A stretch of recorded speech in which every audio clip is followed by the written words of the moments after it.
I'm here with my son Vahid, and we are making this amazing psyllium husk bread. He's an expert chef. When Vahid was little, we actually put him on the DAN diet, the Defeat Autism Now diet. It's a diet that doesn't have gluten, dairy, artificial color or flavor, or any refined sugar. And so he learned to cook actually on that diet. So this bread is amazing because it's high fiber, low carbohydrate, and it works on most paleo, most keto, and most anti-inflammatory diets as long as you're allowed to have nuts. We use the recipe from Sweet as Honey, but we modified it by using walnut flour instead of the almond flour that they use because walnut flour has fewer omega-6s, more omega-3s, and just tends to be all around less inflammatory. So I'm going to let Vahid take this away. He's my expert chef here. Vahid, please show us how you do this. Hello, guys. And how much walnut flour are you going to use? Like about 2.5 cups. Okay, so is it a 1-to-1 with the almond flour there? Yes, replacing the almond flour. Okay, perfect. Before. All right, what else you got? So we got natural baking soda, since this is the natural kind we use. Most people use baking powder, but baking soda is a very reasonable ingredient. If you want to make it taste good, I suggest you put half a tablespoon and not too much, because if you put a whole tablespoon, it won't taste as nutty. So I highly suggest you put like about half the amount. And that's all you need. It'll still rise either way. And we got flax seeds. So this will take a while to do so by grinding it. So by cooking, it takes patience.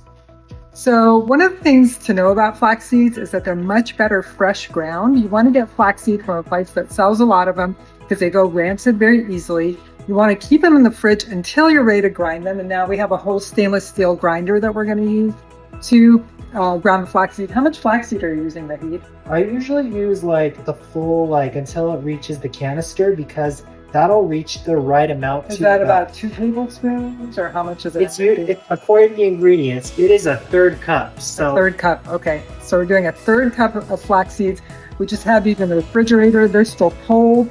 We're grinding them and using them, and we use this bread really quickly, or we freeze the rest of it so that the flaxseed stays fresh. You don't want it to sit around and get rancid. And now we grind them. Now remember, like I said, it takes so much patience to grind these flax seeds.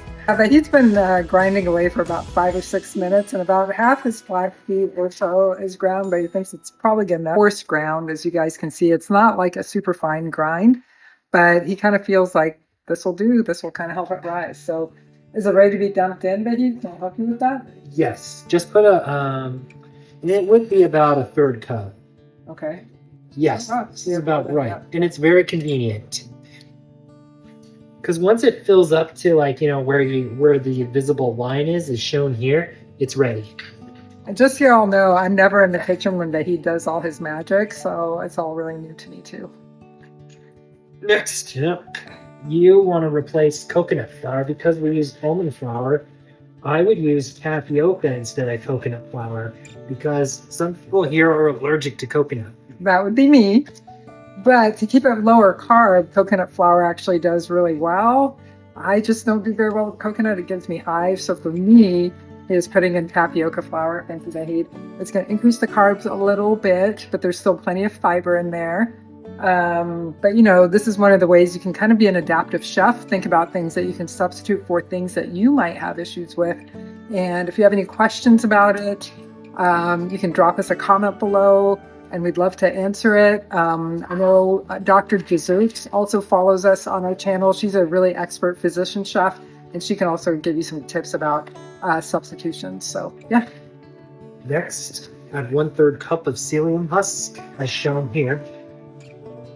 And then I would add also 2 tablespoons of it as well. So how much and how much? Like a 1/3 cup and 2 tablespoons. Plus 2 tablespoons. A 1/3 cup plus 2 tablespoons of psyllium. Okay, so you have your dry ingredients. What do you do next?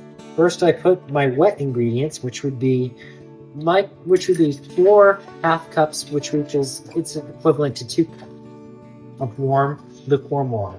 Okay.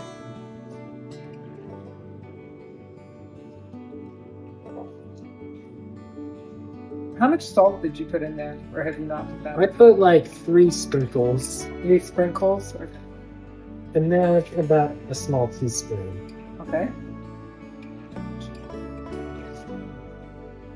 This would be enough salt.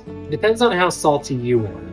Are there other things you could put in this? Like, could you put pumpkin seeds or? Oh yeah, you can use pumpkin seeds. Even in like, if you want to make a pumpkin bread, that would be cool depending on the ingredients. How much olive oil do you put in? I put in 2 tablespoons. So this is about 2 tablespoons depending on how doughy it gets. Could you use avocado oil? Yes, you could use avocado oil. I could, in fact, I think that would be a great replacement if it doesn't get doughy enough. Okay. And then what about like, okay, so you said you could put chia seeds in there, but you don't put chia seeds in this bread. No, I don't normally put chia seeds, but you could. Walnut, but you could. So until it reaches a little Play-Doh, it's ready. But I see a little powder, so we need a little bit of like oil. Okay. Just a little drizzle of it, like not too much, like a little bit of a drizzle. That's good enough. Looks like about a tablespoon, maybe. So, yeah, now it should look doughy like this. Okay. And then what do you do with your dough? And then I put it in the bread bowl. Oh, okay. Do you put anything in here like oil or anything, or do you just? No, not required. Okay. Because the oil's in this. Okay. There's a little bit of clumps, but you can just put them in there. Just mix them in there. And what do you have your oven at? 400 degrees. And how long have you been running It's it? been 30 to 20 minutes. And that's good, because then it'll be ready to put in. Okay. So let's see what your bread looks like when you're... Are you all done, or are you still kind of shaking it? I think it's all shaped up right now. Okay. It doesn't cook too long. There we go. There you have it, and we'll come back to show you the bread. Okay, so we're back, and Vahid has had these in the oven. Now, you said 20 to 50 minutes, which is kind of a big range. So did you end up doing 20 or 50? I ended up doing 25 because the bread needs to harden up a little bit. So okay, so what's next? So we have our bread. He made one kind of in this bread pan, and then one in this focaccia kind of style with some garlic and rosemary. 25 minutes baked at what degrees? 400. 400 degrees, and then about another 25-30 minutes in the off oven. Okay, and then is it ready to cut now? Yes, it's ready to cut. Okay, so what are your ideas? What do you want to eat with this? What kind of sandwich do you want? I usually make ham, and I do turkey. So organic ham and turkey? Yeah. And maybe some prosciutto and arugula, you were saying? What do you think? For the prosciutto and arugula should be for this one. Oh, okay, for the focaccia one. Okay. All right, well, I'm really excited about this. So we're going to put the sweet as honey recipe down there. We're going to put Vahid's modification. Hope you guys make this. Let us know what you think of it. The sweet as honey has their macros in it.